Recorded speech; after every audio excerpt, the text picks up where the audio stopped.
Na hiyo ambapo kuna mwanamke aliondoka nyumbani kwake kamwaga mumewe kwamba anaenda shambani, kuna watu wamempigia simu wakamuuzie ndizi. Nafikiri marehemu alikuwa anafanya biashara ya kununua na kuuza ndizi. Hiyo alipokwenda hakurudi.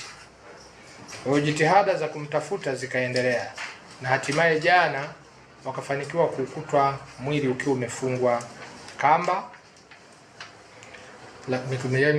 mikono yake imefungwa kamba, lakini pia amefungwa tambala mdomoni na kwenye maeneo yake ya siri kaingizwa kitu kigumu, kitu ambalo hakuna chochote cha kwake walichochukua, kuashiria kwamba yawezekana kwenye tukio hili ilikuwa ni tukio la kisasi.